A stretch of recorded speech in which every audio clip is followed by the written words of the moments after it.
Welcome to fourth estate. మొత్తానికి యువగళం ముగిసింది. 226 రోజులు 3132 కిలోమీటర్ల యాత్రలో లోకేష్ సాధించింది ఏంటి, తేల్చింది ఏంటి, నిన్న ఆయన సభలో మాట్లాడింది ఏంటి, టార్గెట్ చేసింది ఎవరిని? ఇక జనసేన పవన్ కళ్యాణ్ వస్తాను అంటాడు, రానంటాడు. తర్వాత చంద్రబాబు నాయుడు వాళ్ళ ఇంటికి వెళ్ళిన తర్వాత పవన్ కళ్యాణ్ ఇంటికి వస్తానని చెప్పి మొత్తానికి డుమ్మా కొట్టాడు. దీని వెనక ఉన్న కారణం ఏంటి? సీట్ల సర్దుబాటు జరుగుతోందా? సో చంద్రబాబుతో భేటీ అనంతరం, చంద్రబాబు పవన్ కళ్యాణ్తో భేటీ అనంతరం బయటకు వచ్చిన తర్వాత నాదెండ్ల మనోహర్ మాట్లాడడం ఏంటి? సో ఆయన ముఖంలో ఆనందం, పవన్ కళ్యాణ్ ముఖంలో విచారం. దీన్ని అంబటి రాంబాబు ట్వీట్ ద్వారా ఏం చెప్పదలుచుకున్నారు? ఇక పచ్చపొద్దుతో జనసేన క్యాడర్ ఖాళీ అవబోతుందా? తర్వాత బాబుతో ఉండేది కేవలం పవన్ కళ్యాణేనా? సో చర్చిద్దాం చాలా అంశాలు. మొత్తానికి నిన్న యువగళం ముగిసిన నేపథ్యంలో సో పవన్ కళ్యాణ్ రాలేదు. సో సభ ఏ రకంగా జరిగింది, అలాగే ఈ పాదయాత్రలో ఆయన సాధించింది ఏంటి మాట్లాడబోతున్నాం. చింతా రాజశేఖర్ గారు మనతో ఉన్నారు, ప్రముఖ విశ్లేషకులు. అలాగే రవికిరణ్ గారు కూడా బీజేపీ నుంచి, తోపుదుర్తి పెద్దిరెడ్డి రవికిరణ్ గారు మనకి జూమ్లో అందుబాటులో ఉంటారు. అలాగే తోపుదుర్తి ప్రకాష్ రెడ్డి గారు వైఎస్ఆర్సీపీ ఎమ్మెల్యే కూడా మరి కాసేపట్లో మనతో జాయిన్ అవుతారు. ముందుగా ఒకసారి నేతలు ఏం మాట్లాడారో చూద్దాం సార్. జోగి రమేష్ ఒకసారి జనసేన మీద ఏమన్నారో ఒకసారి చూసి చర్చలోకి వెళ్దాం. లెట్స్ వాచ్ ద పార్టీలో ఉంటే ఉండండి, పోతే పోండి అన్న మాట తర్వాత రేపు ఎన్నికల నాటికి చంద్రబాబు నాయుడుతో మిగిలేది పవన్ కళ్యాణ్ ఒకడే. జనసేన పార్టీకి సంబంధించిన ఏ ఒక్క నాయకుడు కానీ కార్యకర్త కానీ ఆ పార్టీలో ఉండరు.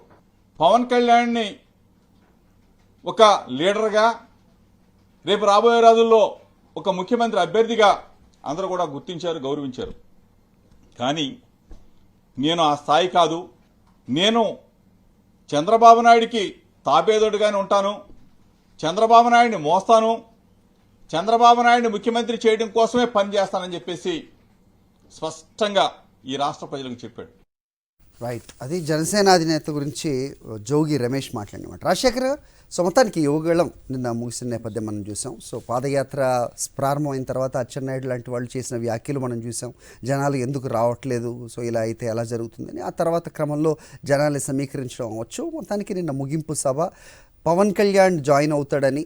సో పవన్ కళ్యాణ్ ఒకవేళ జాయిన్ అయితే అక్కడ కనపడే జనసేన జెండాలు, తెలుగుదేశం జెండాలు కనపడే దాంట్లో ఎవరికి మైలేజ్ వస్తుందని ఆశించాడా, ఆలోచించి రాలేదా పవన్ కళ్యాణ్ అనే చర్చ ఒకటి వినిపిస్తోంది.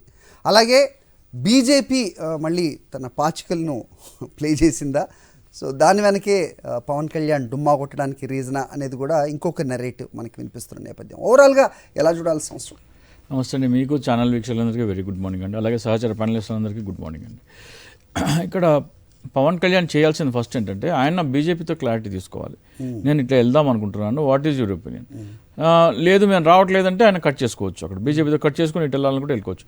అది ఇంకా సస్పెన్స్లో పెట్టి, అంటే ఒక కాలికి గొలుసుతో కట్టేస్తున్నాగా ఆ గొలుసు తెంచుకోకుండా ఇంకో బంధంలోకి వెళ్తాం అనేది అది పొలిటికల్లీ ఎథికల్లీ కరెక్ట్ కాదు. కాకపోతే పవన్ కళ్యాణ్ ఏమనుకోండి. సో ఏమంటే ఆంధ్రప్రదేశ్లో అంటే 2019 ఎన్నికల్లో దేశవ్యాప్తంగా 300 సీట్లు గెలుచుకున్న భారతీయ జనతా పార్టీని ఆంధ్రప్రదేశ్ ప్రజలు 0.83%కి పరిమితం చేశారంటే ఆంధ్రప్రదేశ్ ప్రజల మనోభావాలు ఏంటి, ఆంధ్రప్రదేశ్ ప్రజలు ఇచ్చిన తీర్పు ఏంటి అనేది ఒక రాజకీయ నాయకుడు మనసులో పెట్టుకొని డెసిషన్ తీసుకోవాలి. అది కూడా ఆలోచించకుండా 6 నెలల్లోనే నేను ప్రజలు వ్యతిరేకించిన పార్టీతో పొత్తు పెట్టుకుంటానంటే పవన్ కళ్యాణ్ రాజకీయ పరిణితి ఏంటో మనం అర్థం చేసుకోవాలి. అంటే ప్రజల ఆగ్రహం ఉంది, దాంట్లో ఆవేదన ఉంది, చాలా ఉన్నాయి దాంట్లో. వాటన్నిటిని నేను గౌరవించను, నేను పొత్తు పెట్టేసుకుంటాను అంటే ప్రజలకి ఇచ్చే గౌరవం ఏంటి, ప్రజల మనోభావాలకు ఇచ్చే గౌరవం ఏంటి? ఈ డజంట్ కేర్. ప్రజలైనా కార్యకర్తలైనా నా నిర్ణయం నాది, ఉంటే ఉండండి లేకపోతే పోండి. సో రేపొద్దున జరగబోయేది కూడా నేను టీడీపీతో ఉంటాను, మీరు ఉంటే ఉండండి లేకపోతే పోండి అంటాడు. సో మొన్న కూడా ఇంకో వ్యాఖ్య చేశారు, ఎవరైతే తెలుగుదేశం పొత్తుతో అనుకూలంగా లేరో వాళ్ళకి టికెట్లు ఉండవు అన్నారు. బీఫామ్ జనసేనలో బీఫామ్ ఇచ్చే దేవుడరు సార్, వాళ్ళంతా వైసీపీ కోవట్లు అన్నాడు, కార్యకర్తలను అన్నాడు. టికెట్లు ఆశించే వారిని టికెట్లు ఉండవు అన్నారు. టికెట్లు ఉండవు అంటే కోవట్లు, ఎవరైతే వ్యతిరేకిస్తున్నారో వాళ్ళని కోవట్లే అన్న తర్వాత బీఫామ్ నీ చేతిలో ఉన్న తర్వాత టికెట్లు ఇచ్చేటప్పుడు చెప్పచ్చు. కానీ ఆ వ్యాఖ్య ఎందుకు చేశారు? అది డైరెక్ట్గా ఇండైరెక్ట్గా కొంపదీసి బీజేపీని ఏమన్నా వార్నింగ్ ఇస్తున్నారా? మీరు పొత్తులో కనుక రాకపోతే మీతో ఉండవు అని తన నాయకులకైతే చెప్పాల్సిన అవసరం లేదు కదా, నీకు టికెట్ లేదంటే టికెట్ లేదు. ఎవరైతే టీడీపీ పొత్తును వ్యతిరేకిస్తున్నారో వాళ్ళకి టికెట్ ఉండదు అని ఆయన చెప్పాల్సిన అవసరం లేదు. సో అది డైరెక్ట్ ఇండైరెక్ట్గా బీజేపీ ఇండికేట్ చేస్తున్నారు ఆ ప్రెషర్ బిల్డింగ్ టాక్టిక్స్ అనేది. ఇక్కడ మాత్రం బీజేపీ ఈ రోజు వరకు కూడా మేము టీడీపీతో కలుస్తామనే సిగ్నల్స్ కానీ ఆ ఇంక్లినేషన్ కానీ ఆ వాతావరణం కానీ ఏం కనబడట్లేదు. ఈ నేపథ్యంలో బీజేపీ క్లియరెన్స్ లేకుండా సభకు వెళితే ఏమైనా ఇబ్బంది అవుతుందా అని చెప్పేసి ఒక కారణం ఉండొచ్చు. రెండు, ఆ మధ్య ఏదో లోకేష్ గారు పవన్ కళ్యాణ్ ఏదో తిట్టారు అని చెప్పేసి ఒక ఇది బయట వైరల్ అయింది. సో మరి తిట్టిన లోకేష్ సభకి నేను ఎట్లా వెళ్తాను అని అదొక కారణం చెప్తున్నారు, కానీ అది కారణం కాదు. మీ చుట్టూ ఉన్న వాళ్ళు అలగాజనం శంకర జాతి జామని, మీ అన్న రాజకీయాలకు పనికిరాడు, మా బ్లడ్ వేరు మా బ్రీడ్ వేరు, మీ అన్నయ్య రాజకీయ నాయకుడు కావాలంటే ఖమ్మంలో బ్లడ్ ఎక్కించుకోవాలని ఇన్ని మాటలు మాట్లాడిన బాలకృష్ణ వాళ్ళ స్టూడియోలో కూర్చోబెట్టి వాళ్ళ అమ్మని తిట్టించిన బాలకృష్ణతో వెళ్ళి కౌగులించుకొని మన అన్స్టాపబుల్ షోలు చేసి ఇప్పుడు పొత్తులో జైలు దగ్గర ఇవన్నీ చేస్తున్నారు కదా.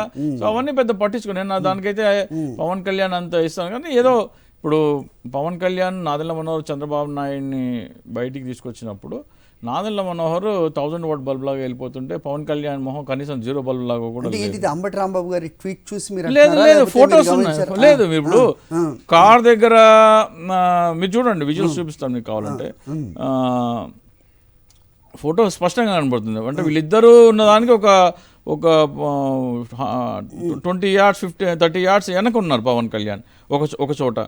అలాగే ఇంకో చోట ఏంటంటే సీ ఆఫ్ చేస్తున్నప్పుడు కూడా మా ప్రెస్లో మాట్లాడేటప్పుడు కూడా ఇదిగోండి, this is the okay facial expression. So ఈయన తల ఉంచుకున్నాడు, ఈయన తల చూపించండి camera. So Pawan Kalyan expressions ఎలా ఉన్నాయి, మనోహర్ ఎక్స్ప్రెషన్స్ ఎలా ఉన్నాయి. పవన్ కళ్యాణ్ గారు ఎప్పుడు అలాగే ఉంటారు కదా, భలేవారు జోష్లో ఉన్నప్పుడు. ఇక్కడ చూడండి, ఈయన ఎక్కడ ఉన్నారు, ఆయన ఎక్కడ ఉన్నారు. సో బాడీ లాంగ్వేజ్ అంతా ఏం చేస్తుంటే Pawan Kalyan is not happy, Nadendla Manohar is happy. అంటే వీళ్ళిద్దరిలో పెద్ద తేడా లేదు. ఇప్పుడు నా దృష్టిలో, నా అనాలిసిస్ ప్రకారము పవన్ కళ్యాణ్ 10 సంవత్సరాల రాజకీయ నేపథ్యం చూస్తే ఆయన పార్టీ ఆఫీస్కి వచ్చేది ఆడికి 2-3 సార్లు. ఈ రోజు వరకు ఆంధ్రప్రదేశ్ 2019 ఎన్నికలు అయిపోయి ఈ రోజున 1716 రోజులు ఎంతో అయింది ఈ రోజుకి. పవన్ కళ్యాణ్ ఆంధ్రప్రదేశ్లో హార్డ్లీ 50 days. ఒక రాజకీయ నాయకుడు తను ఎక్కడైతే పోటీ చేద్దాం అనుకుంటున్నాడో అక్కడ ఎంత సమయం వెచ్చించాలి అనేది మనం చూసుకోవాలి. అలాగే ఆ ఆఫీస్కి ఎన్నిసార్లు వస్తున్నాడు, ఇవన్నీ చూసుకుంటే కనుక పవన్ కళ్యాణ్ సీరియస్ పొలిటీషియన్ కాదని చాలామంది అంటారు. కానీ నేను చెప్పేది ఏంటంటే బహుశా పార్టీ అనేది కాదేమో, ఒక బినామీగా మాత్రమే ఆయన ఉన్నాడు. కాపుల ఓట్లు చంద్రబాబు నాయుడుకి కావాల్సినప్పుడు కాపుల ఓట్లు టీడీపీకి వేయించడం కోసం, చంద్రబాబు నాయుడుకు పడవు అన్నప్పుడు తాను స్వతంత్రంగా పోటీ చేసి వైసీపీకి వెళ్లకుండా ఆపడం కోసం మాత్రమే పవన్ కళ్యాణ్ అనే పార్టీ, జనసేన ఇంకోటి కూడా నడుస్తుందండి. అంటే ఇది సోషల్ మీడియాలో జరుగుతున్నది అథెంటికేట్ చేయడం కాదు, కానీ ఖచ్చితంగా ప్రజల అభిప్రాయాలని లేకపోతే వాళ్ళు మాట్లాడేదాన్ని మనం చర్చలో తీసుకురావాలి. కాబట్టి ఈ ఓట్లన్నీ అంటే జనసేన ఒకవేళ సీట్లు గెలుచుకుంటే వాటన్నిటిని గంపగుత్తగా టీడీపీ వైపు తీసుకెళ్లడానికి రాబోయే రోజుల్లో జరగబోయే పరిణామాల్లో నాదెండ్ల మనోహర్ పాత్ర ఉండబోతోంది. అందుకే ఈ భేటీ, ఆ తర్వాత వాళ్ళ ముఖ కవళికలు ఇవన్నీ వాటిని ప్రస్ఫుటం చేస్తున్నాయి అనేది కూడా ఒక నెరేటివ్ వినిపిస్తుంది. అంటే నేను చెప్పేది ఏంటంటే పార్టీ యాక్చువల్లీ పవన్ కళ్యాణ్ కేవలం ఒక బినామీ. పవన్ కళ్యాణ్ చంద్రబాబు నాయుడు చెప్పినట్టు చేస్తున్నాడా లేదా, లేకపోతే ఏమైనా లైన్ తప్పుతున్నాడా, లైన్ దాటుతున్నాడా అనేది నియమించడానికి ఒక అబ్జర్వర్గా నాదెళ్ల మనోహర్ నియమించారని చెప్పేసి మనం చెప్పాం. ఫస్ట్ టైం అంటే చంద్రబాబు నాయుడు, పవన్ కళ్యాణ్ మోడీని కలిసిన, అమిత్ షాని కలిసిన, నడ్డాని కలిసిన, మాయావతిని కలిసిన, సిపిఎం నాయకులు ఎవరిని కలిసినా కానీ మనోహర్ ఉండేవాడు కాదు. ఫస్ట్ టైం నిన్న ఉన్నారు. సో ఇది ఇన్ని రోజులు నేను చెప్తున్నాను, వాళ్ళు ఎందుకు లేరంటే ఈ నాయకులతో, ఇతర నాయకులతో మాట్లాడేటప్పుడు పవన్ కళ్యాణ్ ఎలా మాట్లాడాలి, ఏం మాట్లాడాలి, ఎక్కడ లైన్ దాటకూడదు అనేది ఉండడానికి కోసం ఒక కంట్రోలర్గా, ఒక అబ్జర్వర్గా పెట్టారు నాదెళ్ల మనోహర్ని. నేరుగా సిబిఎన్తో చర్చలు ఉంటే అవసరం లేదు అనేది నా వాదన గతంలో. ఇక్కడ చెప్పేది ఏంటంటే అల్టిమేట్గా ఇప్పుడు 30 స్థానాలు ఇచ్చినా 25 స్థానాలు ఇచ్చినా కానీ జనసేన దగ్గర అంతమంది పోటీ చేసే వాళ్ళు అయితే లేరు. 30 అంటారండి సార్, 60 స్థానాలు కనీసం రావాలని జనసేన కార్యకర్తలు కానీ అభిమానులు కానీ వాళ్ళు కోరుకుంటుంటే మీరు 20, 25, 30. ఇప్పుడు గౌరవప్రదమైన పొత్తు అండి. గౌరవప్రదమైన పొత్తు అంటే సీట్ల పరంగా ఉండొచ్చు, వేరే తాయిలాల పరంగా ఆప్టిక్స్ ఇలా కలవడం ఇది ఇంతవరకే ఉంటుంది. అంటే ఇప్పుడు నాకు ఒక పదవి రావాలండి, నాకు పదవి రాలేదు, నాకు నచ్చింది వేరేది ఏమన్నా ఇస్తే నేను సంతృప్తి, నాకు గౌరవప్రదంగా అనిపించాలి కదా, కార్యకర్తలు గౌరవప్రదంగా అనిపించేది వేరు. మీరు ప్యాకేజ్ గురించి మాట్లాడుతున్నారు ఇండైరెక్ట్ గా. రైట్, రవికిరణ్ గారితో ఒక చిన్న విషయం అండి. చాలా మంది ఏమంటారంటే పవన్ కళ్యాణ్ కి ప్యాకేజీ తీసుకోవాల్సిన అవసరం ఏముంది, ఆయన దగ్గర సినిమాలు నటిస్తే చాలా డబ్బులు వస్తాయని చెప్పేసి అంటారు. ఒక సినిమా 2019 నుంచి ఈ రోజు వరకు సినిమాలు చేసిన దాంట్లో ఆయనకి 200-300 వచ్చుంటాయి, ట్యాక్సులు పోను 200-300 కోట్లు, రాజకీయాలు అంతకు ఎక్కువ వస్తుంది. పవన్ కళ్యాణ్ ఇతర డబ్బులను ఆశించాడు, స్వార్జితం మీదే బతుకుతాడనే వాళ్ళకి నేను ఒకటి చెప్పదలుచుకున్నాను. పవన్ కళ్యాణ్ క్రియాశీలక కార్యకర్తల కోసం 500 రూపాయలు ఒక సభ్యత్వం ఫీజుతో వసూలు చేశారు. ఈ రోజు వరకు 10 లక్షల మంది అది తీసుకున్నారు. సో ఇన్సూరెన్స్ కంపెనీకి కట్టేది ఎంత? పవన్ కళ్యాణ్ ఏం చెప్పారంటే మీరు 500 కట్టండి, పవన్ కళ్యాణ్ మరో 1500 జోడించి ఇన్సూరెన్స్ కి ప్రీమియం కడుతున్నారు అంటున్నారు. అందరూ అలా చెప్పి డబ్బులు తీసుకున్నారు, కార్యకర్తల చేత డబ్బులు తీసుకున్నారు. దాదాపు 10 లక్షల మంది చేశారు, అంటే 50 కోట్ల దాకా వసూలైంది. దానికి వాళ్ళు చెప్పే లెక్క ప్రకారం 150 కోట్లు పవన్ కళ్యాణ్ జోడించి ఇన్సూరెన్స్ కంపెనీకి కట్టాలి.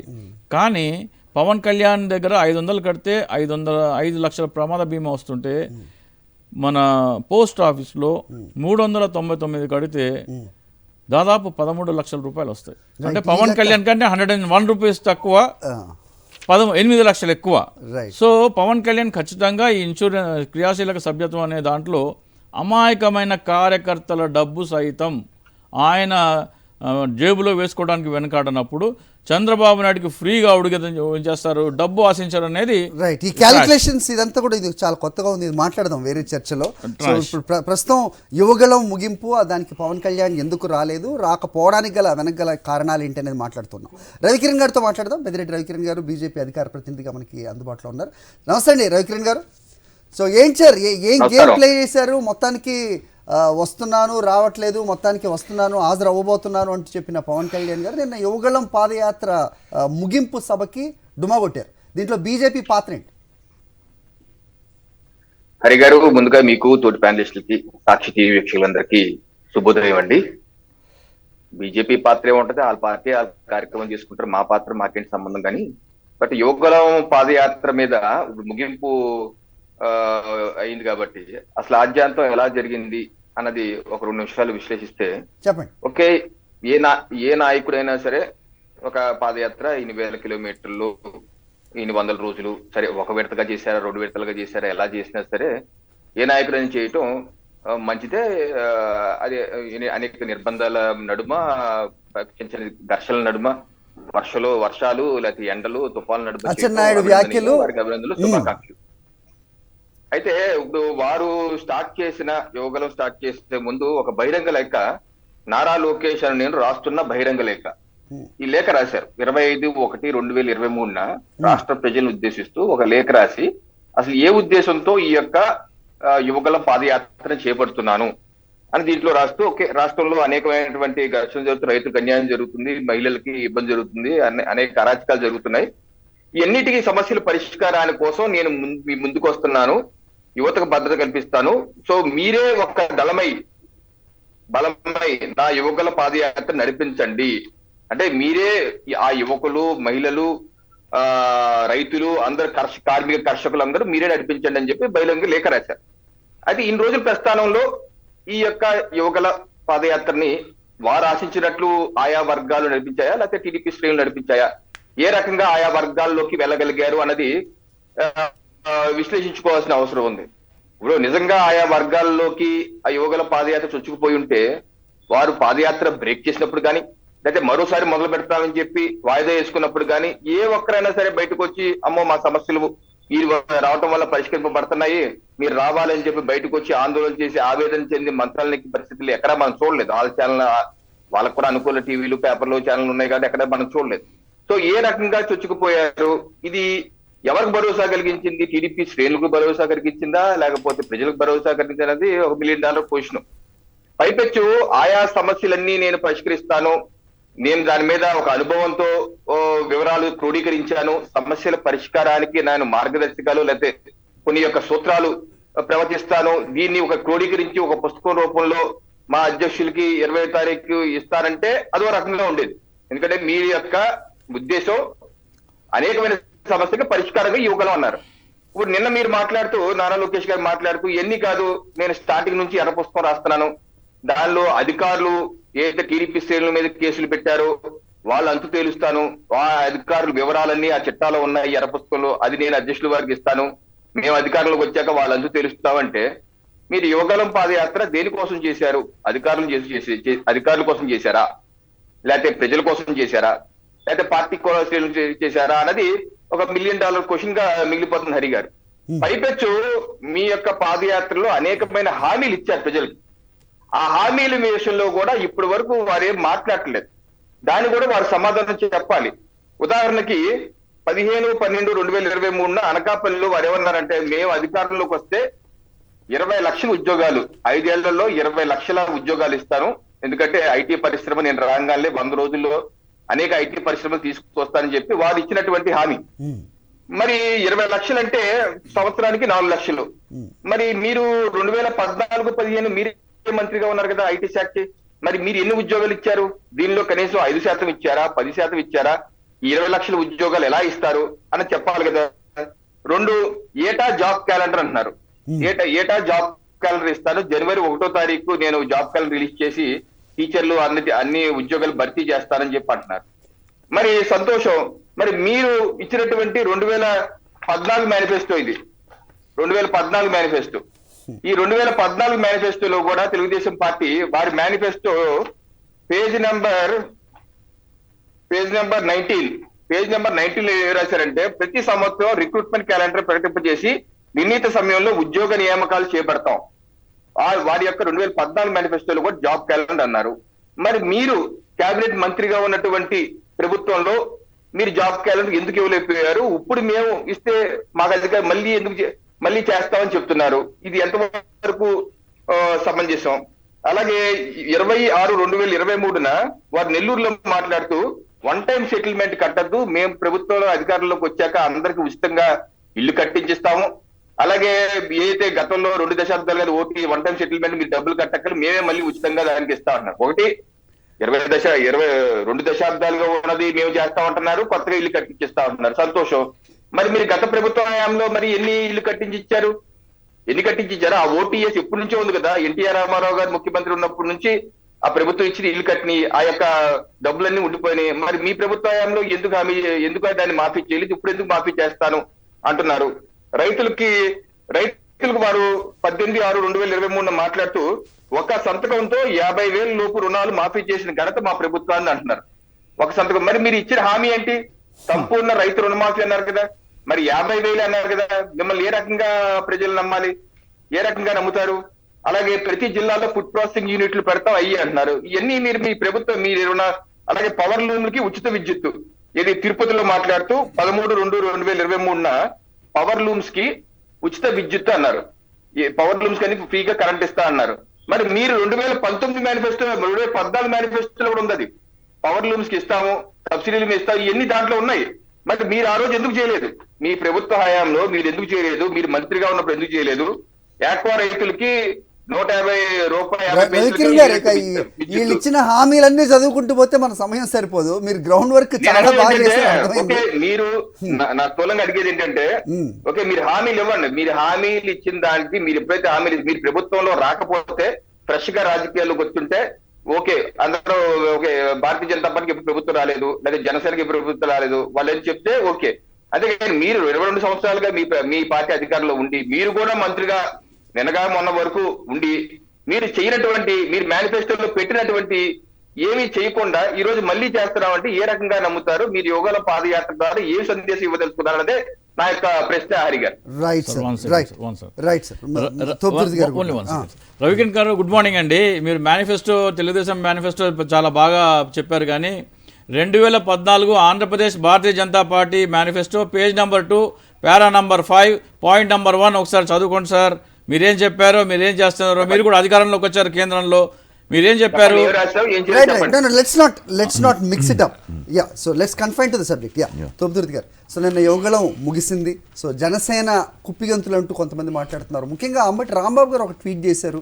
సో నాదెండ్ల మనోహర్ ఏమనుకున్నారో ఆ ప్రకారంగా చర్చలు సఫలమయ్యాయి అనే ఒక నర్మగర్భమైన ట్వీట్ చేశారు. దాని గురించి చాలా నెరేటివ్స్ వస్తున్నాయి. అదేమన్నా మాకు క్లారిటీ ఏమన్నా ఇవ్వగలరా?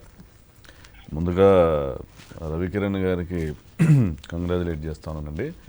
అంటే రవికిరణ్ గారు మాట్లాడిన దాంట్లో గత ప్రభుత్వంలో వారి హామీలు, ఈ పాదయాత్రలోని హామీలు ఇవన్నీ కూడా నీటి మూటలే. ఈ హామీలన్నింటినీ తప్పకుండా మాఫీ చేస్తామని చెప్పడమే పాదయాత్ర లక్ష్యం. అంటే పాదయాత్రలో ప్రజలను వంచుకుంటూ వెళ్తూ ఎక్కడికక్కడ ప్రజలకు ఆశలు కల్పించి చివరికి ముగింపు రోజున ఒక మేనిఫెస్టో విడుదల కానీ, లేకపోతే దానికి సంబంధించినటువంటి ఒక కమిషన్ ఏర్పాటు చేస్తున్నామని కానీ, మేనిఫెస్టో తయారీ గురించి కానీ, ఇంకొకటి కానీ ఏమీ జరగలేదు. పోనీ ఇప్పటికే విడుదల చేసినటువంటి మేనిఫెస్టోలో కూడా ఇవేమీ రూపొందించలేదంటే నారా లోకేష్ మాట్లాడినది కానీ, చంద్రబాబు నాయుడు మాట్లాడినది కానీ ప్రతి ఒక్కటి కూడా పచ్చి అబద్ధమే అనేది ప్రజలకు ఒక క్లారిటీ వచ్చిందండి.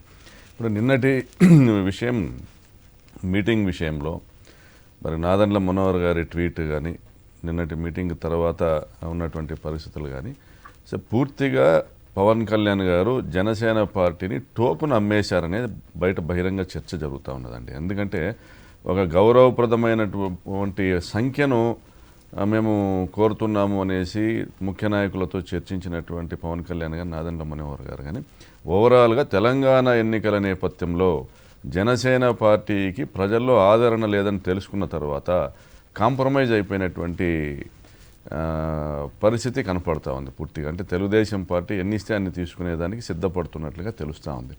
ఒక లీడర్గా ఎదగడానికి ఎంతో అవకాశం ఉండి ఆయన సింగిల్గా, పవన్ కళ్యాణ్ గారు సింగిల్గా ప్రతిపక్ష పాత్ర పోషించినప్పటికీ, ఒకవేళ పోషించి ఉంటే ఈ 5 సంవత్సరాల్లో తప్పనిసరిగా పవన్ కళ్యాణ్ అనే వ్యక్తి ఒక లీడర్గా ఎదిగేదానికి అవకాశం ఉండేది. కానీ ఈ 5 సంవత్సరాల్లో ఎంత మేరకు ఆయన ప్రజల తరపున గొంతు వినిపించారు, ఎంత మేరకు చంద్రబాబు తరపున గొంతు వినిపించారంటే పూర్తిగా ఆయన నాకు కనీసం 10 సంవత్సరాల అలయన్స్ కావాలి తెలుగుదేశం పార్టీతో, అంటే 10 సంవత్సరాల ట్రాన్సిషన్ టైం అడుగుతూ ఉన్నారు. ఈ 10 సంవత్సరాల్లో పూర్తిగా తెలుగుదేశం పార్టీలకు మెర్జ్ చేయడానికి నాకు టైం కావాలని అడుగుతున్నారు. అంటే ఆయనకి ఏ కోశాన కూడా ప్రజల గురించి కానీ, తనను నమ్ముకున్న క్యాడర్ గురించి కానీ, తనకున్నటువంటి ఫ్యాన్స్ గురించి కానీ ఆయన ఆలోచన చేయట్లేదు. భక్తు వ్యాపారవేత్తగా మాత్రమే ఆయన ఈరోజు ఉన్నటువంటి పరిస్థితుల్లో నాకు ఇన్ని సీట్లు కావాలి, లేదు ఈరోజు పరిస్థితులు మారినాయి, తెలంగాణ ఎలక్షన్ తర్వాత ఇన్ని ఇచ్చినా పర్లేదు, సో ఏదైనా కానీ చంద్రబాబు నాయుడు గారు మీరు ముఖ్యమంత్రి అయితే చాలండి, మీరు ఎన్ని సీట్లు ఇచ్చినా తీసుకుంటామండి అనే విధంగానే వాళ్ళ చర్చలు జరిగాయి తప్ప ఇంతకుమించి జరిగేదానికి కూడా అవకాశం లేదు. కాబట్టి నిన్నటి రోజున అంబటి రాంబాబు గారు మాట్లాడింది వాస్తవము. క్లియర్గా తెలుగుదేశం పార్టీకి టోకున జనసేన పార్టీని అమ్మేయడం జరిగింది. దీంట్లో నాదెండ్ల మనోహర్ పాత్ర ప్రధానంగా ఉండబోతోందా ఈ ట్రాన్సాక్షన్లో? ఏదైనా ఆయన పవన్ కళ్యాణ్ గారికి తోడు నీడ అంతా మనోహర్ గారు కాబట్టి బహుశా అలాగే ఉండేదానికి అవకాశం ఉందండి. Right sir. సో ఏ రకంగా చూడాలి సార్ మొత్తం ఈ ఈక్వేషన్ని? సో ముఖ్యంగా సీట్ల విషయానికి వస్తే కనుక గౌరవప్రదమైన సీట్లు అంటే ఎన్ని, జనసేన కేడర్ కానీ కార్యకర్తలు కానీ దీన్ని ఏ విధంగా చూస్తున్నాయి అనేది ప్రధానంగా మాట్లాడాలంటే, అంటే గత 15 రోజులుగా పవన్ కళ్యాణ్ చేసిన స్టేట్మెంట్స్ చూసుకుంటే పవన్ కళ్యాణ్ని అభిమానించే వాళ్ళలో కూడా more than 60 to 70% Pawan Kalyan పట్ల అసంతృప్తితో ఉన్నారు. ఆయన చేసిన వ్యాఖ్యలు అంటే టీడీపీని తిడితే వైసీపీ కోవట్టని, కేవలం టీడీపీ పొత్తు అంగీకరించే వాళ్ళకి టికెట్లని, 10 సంవత్సరాలు కనీసం పొత్తు ఉండాలని, ఇవన్నీ కూడా చాలామందికి గుండెల్లో గుణపాలు దింపిన ఆయన అభిమానించే వాళ్ళు జీర్ణించుకోలేకపోతున్నారు. సో ఇట్లాంటి వ్యక్తి నమ్మింది అని వీళ్ళు మీరు మొత్తం చూస్తే కనుక 2018 నుంచి 19 మధ్యలో చాలామంది పెద్ద ఎత్తున కాపు నాయకులందరినీ పార్టీలోకి తీసుకున్నారు. అదందరూ ఏంటంటే పార్టీ ఏదో బలపడిపోయింది, పార్టీ ఏదో ఇదైపోయింది అని చెప్పి భ్రమంలో పెట్టారు. కానీ కాపు సామాజిక వర్గం పార్టీ కాబట్టి కాపులందరూ జనసేనకు ఓటు వేయాలి, వైసీపీకి ఓటు వేయకూడదు అని తీసుకున్న ఒక వ్యూహంలో భాగం అది. వాళ్ళందరినీ ఎన్నికల తర్వాత మళ్ళీ పొమ్మనకు పొగబెట్టించారు. అంటే వాళ్ళు వస్తే వాళ్ళతో మాట్లాడకపోవటము, వాళ్ళకి ఫోన్ కాల్స్ అటెండ్ చేయకపోవటం, వాళ్ళు ఏమైనా పేపర్స్ ఇస్తే తీసుకోకపోవటము, ఇవన్నీ కూడా. పవన్ కళ్యాణ్ ఏమంటారంటే నాకు ఎవరు సలహాలు ఇవ్వకూడదు అంటారు. సలహాలు ఇస్తే ఆచరించే, దాన్ని స్వీకరించి అమలు చేసే పవర్ ఆయన దగ్గర లేదంటున్నాను నేను. ఆయన సొంత పార్టీ అయితే సలహా మంచిదైతే తీసుకుని ఇది అమలు చేద్దామని వచ్చు. ఎందుకు ఇప్పుడు చంద్రబాబు నాయుడు గారు ఇస్తున్న సలహాలన్నీ పాటిస్తున్నారు కదా ఆయన? అందుకనే కదా నేను చెప్పేది ఆయన బినామీ అని. చంద్రబాబు నాయుడు గారు యజమాని జనసేన పార్టీకి, పవన్ కళ్యాణ్ కేవలం బినామీ మాత్రమే. ఇతర సహచరులు ఏమైనా సరే జేడి లక్ష్మణ్ గారు కానీ, తోట చంద్రశేఖర్ కానీ వీళ్ళందరూ ఉంటే వాళ్ళు సలహాలు ఇస్తారు ఈ కార్యక్రమం చేద్దామని. అది చెయ్యక తప్పని సలహా అది, కానీ చేసే పవర్స్ ఆయన దగ్గర లేవు. ఎలా నో అని చెప్పాలి? సో వీళ్ళందరినీ బయటికి పంపించాలి. సో జనసేన పార్టీ బలపడే కార్యక్రమాలు కానీ, బలపడే నాయకులను కానీ పార్టీలో ఉంచలేదు. పార్టీని ఉద్దేశపూర్వకంగా బలహీనంగా ఉంచారు. అయితే ఇంకోటి, ఇప్పుడు మనం ఈ వారాహి యాత్ర మొదలుపెట్టినప్పటి నుంచి నిన్నటి వరకు పరిణామాలు చూస్తే తోపుదుర్తి గారు అన్నట్టుగా ఒక దశలో ఆయన ముఖ్యమంత్రి కావాలి అనేది ఆయన బయటికి బహిరంగంగా మాట్లాడడం వారాహి సభల్లో, ప్రజలు దానికి వాళ్ళ అభిమానులు అందరూ కూడా ఎస్ అని జై కొట్టడం ఇవన్నీ చూసాం. రాను రాను అది డైల్యూట్ అయిపోయి ముఖ్యమంత్రి ఈయన కాబోడు కావట్లేదు అనేది డైజెస్ట్ చేసేసుకున్నారు జనసేన కార్యకర్తలు. ఆ తర్వాత ఇప్పుడు సీట్ల విషయం, ఇక్కడ తెలంగాణలో ఫలితాలని చంద్రబాబు నాయుడు గారు చూపించి మీకు ఇన్నే సీట్లు వస్తాయని ఆయన ఒప్పించినట్టుగా ఆ భేటీ అనంతరం వాళ్ళ ముఖ కవళికలు చూస్తే అర్థమవుతుందని మీరే చెప్తున్నారు. ఏం జరుగుతోంది అసలు? అంటే స్టెప్ వైజ్ కంప్లీట్గా జనసేన అనే పార్టీ ఎగ్జిస్టెన్స్ చంద్రబాబు నాయుడు తీసేసుకోబోతున్నారా అంటే ఏం చెప్తారు? ఇక్కడ వారాహి 1, 2, 3 ఇక్కడ ఏంటంటే పవన్ కళ్యాణ్కి గట్టి పట్టున్న ఉభయ గోదావరి జిల్లాలో జరిగింది. నేను ముఖ్యమంత్రి కాదు అంటే ఎన్నికల్లో ఎప్పుడది అంటే ఆయన సామాజిక వర్గం అంటే క్రౌడ్ పుల్లర్, క్రౌడ్ అటెండెన్స్ పరంగా చూస్తే గట్టిగా అటెండెన్స్ ఉన్నది నియోజకవర్గం. ఈ రోజున నేను ముఖ్యమంత్రి కాదంటే మరుసటి రోజు సభకు రారు ఎవరు. సో ఈ రోజున ఆ సభలకి మరుసటి రోజు సభకు జనాలు రావాలంటే నేను ముఖ్యమంత్రి అని చెప్పాలి. అలాగే నేను చంద్రబాబు నాయుడు గారు కూర్చుని ముఖ్యమంత్రి ఎవరు డిసైడ్ చేసుకుంటామంటే ఈవీఎంలో బటన్ నొక్కే వరకు ఆ భ్రమలోనే ఉంచాలి. ఈవీఎంలో బటన్ నొక్కిన తర్వాత మళ్ళీ 5 సంవత్సరాలు కదా, అప్పుడు కొత్త స్క్రిప్ట్ కొత్త కట్టు కదా, అనుభవం ఉన్న నాయకుడు అని. అప్పుడు అంటే ప్రజలందరూ పిచ్చోళ్ళు, కాపు సామాజిక వర్గం పిచ్చి. ఆయన చేస్తూనే వచ్చింది అదే కదండి, ఆయన చేస్తూ వచ్చింది అదే కదా. ఇప్పుడు మొన్న ఆకుల తిరుమలరావు గారు అని ఆయన చెప్పారు. ఆయన చెప్పారంటే ఎవరైతే టీడీపీని విమర్శిస్తే వాళ్ళు వైసీపీ కోవట్ అన్నారు. అసలు జనసేనలో అతిపెద్ద కోవట్ పవన్ కళ్యాణ్ అనే మాట ఆయన మాట్లాడారు. టీడీపీ కోవట్ పవన్ కళ్యాణ్ అని చెప్తున్నారు. నేను గత 2019 నుంచి చెప్తున్నాను, జనసేన పార్టీ పవన్ కళ్యాణ్ది కాదు. పవన్ కళ్యాణ్ కేవలం ఒక బినామీ, కేవలం కాపు సామాజిక వర్గం ఓటు టీడీపీకి వేయించడం కోసం, కానీ టీడీపీకి పడదనుకున్నప్పుడు వైసీపీకి వెళ్లకుండా తను వేయించుకోవడం కోసం. కానీ మధ్య హరిరామరావు గారు ఒక లేఖ రాశారు దాని జనసేన కార్యకర్తలకి, క్యాడర్కి, పవన్ కళ్యాణ్కి మధ్య ఒక కోల్డ్ వార్ జరుగుతుంది.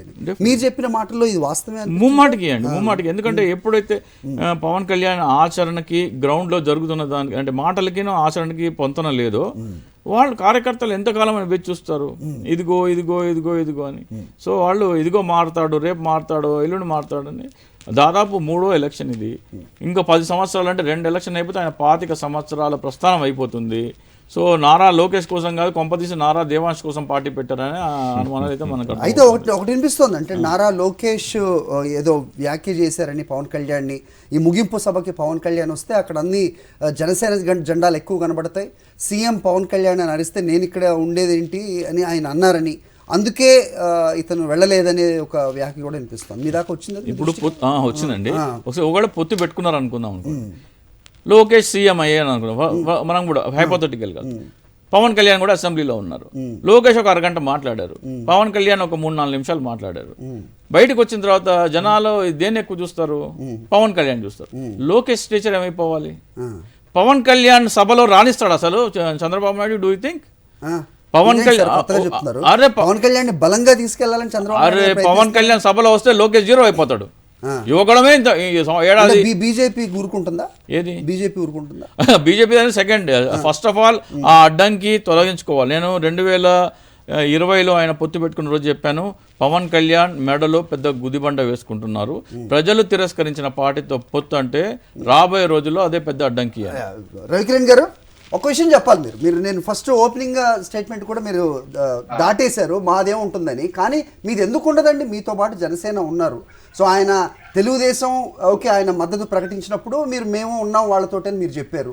నిన్న యువగళం ముగింపు సభకి వెళ్ళినట్టయితే కనుక అది ఏం ట్రాన్స్లేట్ అవుతుంది? ఎందుకంటే ఈ మధ్య ఏ చర్చల్లో కూడా బీజేపీ పదం వాడకుండా చర్చలు జరుగుతున్నాయి, భేటీలు అవుతున్నాయి, సీట్ల సర్దుబాటు గురించి మాట్లాడుతున్నారు. దీని ఎక్కడ కూడా బీజేపీ లేదు. అయితే దేశవ్యాప్తంగా కూడా మునుపెన్నడూ లేనంతగా ఇంకా బలపడుతున్న బీజేపీ ఆంధ్రప్రదేశ్ విషయానికి వచ్చేసరికి సీట్లు ఇచ్చే స్టేజ్లో ఉంటుందా, తీసుకునే స్టేజ్లో ఉంటుందా జనసేనతో? దీనికి కూడా మీరు దాటి చెప్పండి హరి గారు. ఎస్, ఇప్పుడు స్థూలంగా ఒక విషయం ఏంటంటే, ఇప్పుడు ఒక పార్టీకి ఒక ఎన్నికల్లో 1% రావచ్చు. No, I'm not debating on that. With all due respect, my question is, are you in a position to give or take the seats? Me question నాకు అర్థమైంది. మీ క్వశ్చన్ నేనైతే ఏంటంటే, ఒక పార్టీకి తక్కువ ఓట్లు రావచ్చు, వచ్చినంత మాత్రం దానికి నేపథ్యం కూడా ఉంటుంది, దానికి ఎందుకు కారణాలు విశ్లేషించుకుంటాం. అంత మాత్రం చేత ఆ పార్టీ ఇంకా రాష్ట్రంలో ప్రజలు పూర్తిగా తిరస్కరించేశారు, ఏం అవకాశం లేదు అనుకుంటూ అవివేకం. అంటే అనేక ఉదంతాలు ఉన్నాయి దేశంలో. భారతీయ జనతా పార్టీకి చాలా రాష్ట్రాల్లో 1% కన్నా తక్కువ సీట్లు ఓట్లు వచ్చిన చోట్ల నెక్స్ట్ 5 ఏళ్ళు వచ్చిన ఎన్నికలు అధికారంలో రావడం కూడా జరిగింది.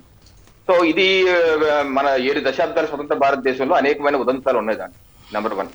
నెంబర్ 2, సీట్లు పర్సంటేజ్ తక్కువ వచ్చిన మాత్రాన పొత్తుకి వెళ్ళకూడదు అని ఎక్కడా ఏమి లేదు కదా. ఇప్పుడు ఒక పొత్తుకి, ఇప్పుడు వైసీపీ పార్టీ 2014లో సిపిఎంతో పొత్తులోకి వెళ్ళింది ఖమ్మం జిల్లాలో. సిపిఎం ఒక జిల్లాలో వెళ్ళి దాని కొన్ని ఎంపీలు ఎమ్మెల్యేలు షేర్ చేసుకున్నారు. సో ఒక జిల్లాలోనే వైసీపీ పార్టీ పొత్తు పెట్టుకున్నప్పుడు మరి సిపిఎంకి ఆ రాష్ట్రంలో మొత్తం అంతా ఎంత ప్రెజెన్స్ ఉంది? మరి వాళ్ళతో ఎందుకు పొత్తుకెళ్ళారా జిల్లాలో? ఇక్కడ పొత్తు ఎవరెవరితోనే పెట్టుకోవచ్చు, దాంట్లో క్వశ్చన్ లేదు, ఎవరెవరితోనే పెట్టుకోవచ్చు. మై పాయింట్ ఆగండి, ఎందుకు పెట్టారు అన్నారు కదా ఇక్కడ డిబేట్ లో. ఎందుకు పెట్టారంటే ఆ పార్టీలకి, ఏ 2 పార్టీలు కదా, సిపిఎం కి వైసీపీకి ఆ రోజు ఉన్నటువంటి అవగాహన ప్రకారం, వాళ్ళకు అంచనా ప్రకారం ఆ రోజు వెళ్ళారు. వారు చేస్తే కరెక్ట్, వేరే వాళ్ళు చేస్తే తప్పు కాదు కదా. సో అలాగే భారతీయ జనతా పార్టీకి జనసేనకు ఒక వ్యూహం ఉంది. దాని ప్రకారం జనవరి 16, 2020 మేమైతే పొత్తుకు వెళ్ళాము, కలిసి అప్పటి నుంచి ఇప్పుడు వరకు కలిసి ఉన్నాం. అయితే ఈ మారిన ఆ రోజు చెప్పింది ఏంటి, మేము వైసీపీ టీడీపీకి 2 కుల పార్టీలు, కుటుంబ పార్టీలు 2కి సమదూరం పాటిస్తూ 3వ ప్రత్యామ్నాయంగా బీజేపీ జనసేన ప్రభుత్వం వచ్చే విధంగా 2020 కలిసి వెళ్తామని చెప్పి ఉమ్మడిగా ప్రకటన చేశాం. అయితే ఈ 3.5 సంవత్సరాల ప్రస్థానంలో జనసేన స్వరంలో అయితే స్పష్టమైన మార్పు అయితే వచ్చింది. ఇది మొన్న శ్రీకాకుళంలో జరిగినటువంటి 14/3/2023లో కూడా వారు మేము వేరే పొత్తులతో వెళ్తామని కూడా పవన్ కళ్యాణ్ గారు చెప్పారు. అలాగే మొన్న కూడా ప్రకటన చేశారు స్పష్టంగా, ఇది టీడీపీతో మేము వెళ్తాము. బట్ ఆ రోజు వాళ్ళు చెప్పింది ఏంటి, నేను కేంద్రంలోని బీజేపీ నాయకత్వంలో ఈ యొక్క పొత్తు గురించి నేను డిస్కస్ చేయడానికి సమయం దొరకలేదు, నేను వెళ్ళి మాట్లాడి నేను ఏ విషయం అనేది కన్విన్స్ చేస్తానని చెప్పి వాళ్ళు చెప్పారు. అయితే జనసేనతో పొత్తు ఉందని చెప్పింది 2020లో మా కేంద్ర నాయకత్వం రాష్ట్ర పార్టీకి చెప్పారు, మన జనసేనతో కలిసి వెళ్ళాలని.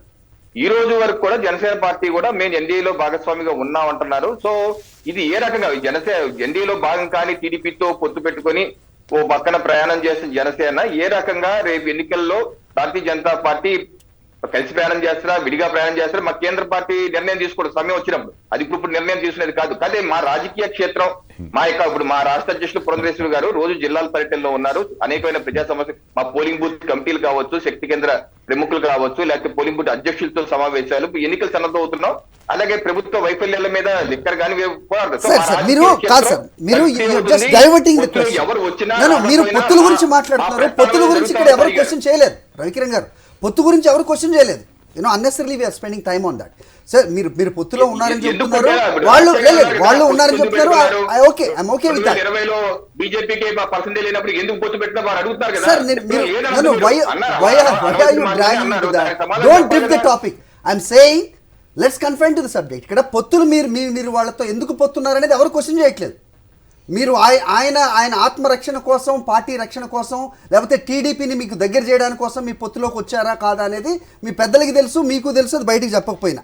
అయితే ఇక్కడ ప్రతి సభలో, ప్రతి భేటీలో మొన్న ఆయన మాట్లాడుతూ పవన్ కళ్యాణ్ గారు సీఎం ఎవరు అనేది చంద్రబాబు నాయుడు గారు నేను కలిసి చర్చించుకుంటాం, అది మీ పర్వ్యూలోది కాదు అనేది డైరెక్ట్గా జనసేన కార్యకర్తలకి, ఆయన అభిమానులకి చెప్పిన నేపథ్యం. అక్కడ బీజేపీ లేదు. నిన్న చంద్రబాబు నాయుడు వెళ్ళి పవన్ కళ్యాణ్తో కలిశారు, ఏం చర్చలు జరిగాయో, సీట్లు సర్దుబాటు, అక్కడ బీజేపీ ప్రస్తావన లేదు. అయితే ఇక్కడ నేను అడిగే క్వశ్చన్ ఏంటంటే, అన్ని రాష్ట్రాల్లో బలపడుతున్న బీజేపీ, ఆంధ్రప్రదేశ్లో కూడా పడాలి అనుకునే బీజేపీ పార్టీ సీట్లు ఇచ్చే స్టేజ్లో ఉంటుందా, తీసుకునే స్టేజ్లో ఉంటుందా? సో మీ ప్రధానమైన ప్రశ్న ఏంటంటే, పవన్ కళ్యాణ్ గారు బీజేపీ ప్రస్తావన చేయట్లేదు, అది మీకు బాధ కలగట్లేదు అని అడుగుతున్నారు. నేను అనేది ఏంటంటే, మా జాతీయ అధ్యక్షులు, మా జేపీ నడ్డా గారు ఆంధ్రప్రదేశ్ రాష్ట్రానికి జూన్ మాసంలో వచ్చి తిరుపతిలో సమావేశం పెట్టినప్పుడు వారు ఏమన్నారు, give 1 chance for BJP in AP. Andhra Pradesh రాష్ట్రంలో బీజేపీ ప్రభుత్వ ఏర్పాటుకి రాష్ట్ర ప్రజలు ఒక్క అవకాశం ఇవ్వండి అని చెప్పి అడిగారు. సో నాకు నా జాతీయ పార్టీ అధ్యక్షుడు చెప్పేది ముఖ్యం కానీ పక్క పార్టీ అధ్యక్షుడు చెప్పేది ముఖ్యం కాదు కదా. Okay okay sir, okay we understand. Second point, okay okay okay first point you answer. నాకు అవసరం లేదు. Right, second point. నా పార్టీ అధ్యక్షుడు చెప్పింది ఏంటి, రాష్ట్రంలోని చేయండి, మొత్తం అన్ని స్థానాలకు మీరు సిద్ధంగా అన్నారు. మేము ఆ రకంగా పని చేసుకుని వెళ్తాం. చేసుకుంటే మాట్లాడి సరే పొత్తులు మీరు మాట్లాడుతున్నారు కాబట్టి మీరేం మాట్లాడిన దాని మీద. Right, second point. What about the second point? Is BJP in a state to give the tickets, give the seats or take the seats? Clarity. When I am saying that BJP government is going to form in AP, then whom do you think that BJP is going to? Sir, నా question ఎంత straight గా అడుగుతున్నారంటే sir, నేను చాలా straight గా అడుగుతాను రవికిరణ్ గారు. అన్ని రాష్ట్రాల్లో మొన్న జరిగిన ఎలక్షన్స్ లో చూసాం మనం, 3 రాష్ట్రాల్లో కూడా మీరు ఎలా విజయ దుందుబి మోగించారో చూసాం. రైట్, అనుకోని ఛత్తీస్గఢ్లో కూడా విజయం సాధించారు. అలాగే మీరు ఇంతకు ముందు చెప్పినట్టుగా 1% 2% ఉన్న దగ్గర నుంచి ఈరోజు భారతదేశాన్ని పరిపాలిస్తున్న బీజేపీ పార్టీ ఆంధ్రప్రదేశ్ విషయానికి వచ్చేటప్పటికి సీట్లు ఇచ్చే స్టేజ్లో ఉందా, వాళ్ళు ఇస్తే తీసుకునే స్టేజ్లో ఉందా చెప్పండి. నేను స్పష్టంగా చెప్పాను, బీజేపీ ప్రభుత్వం ఏర్పాటు చేయడానికి మాకు అవకాశం ఇవ్వండి మా జాతీయ అధ్యక్షుడు చెప్పినప్పుడు, బీజేపీ ప్రభుత్వం వచ్చేటప్పుడు సీట్లు తీసుకుంటావా సీట్లు ఇస్తావా మీరు చెప్పండి సార్, అది ప్రజలకు అర్థం అవుతుంది కదా.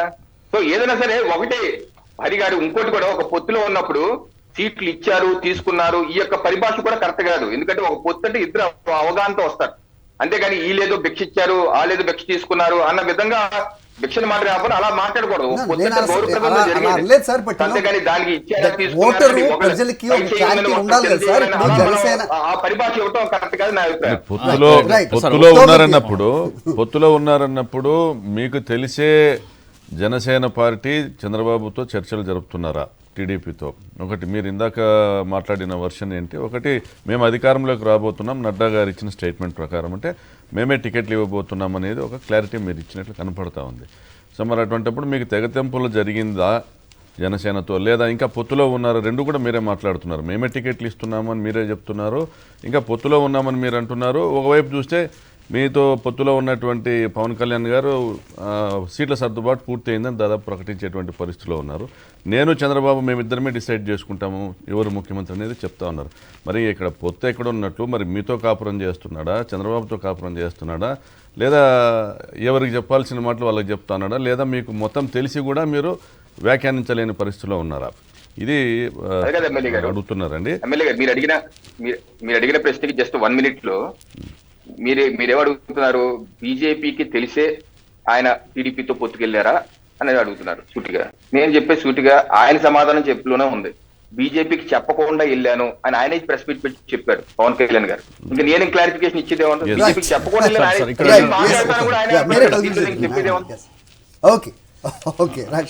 ఇక్కడ చాలా విచిత్రంగా ఉంది. ఇక్కడ ఇప్పుడు పవన్ కళ్యాణ్ బీజేపీతో పొత్తు ఎందుకు పెట్టుకున్నారో ఆయనే చెప్పారండి.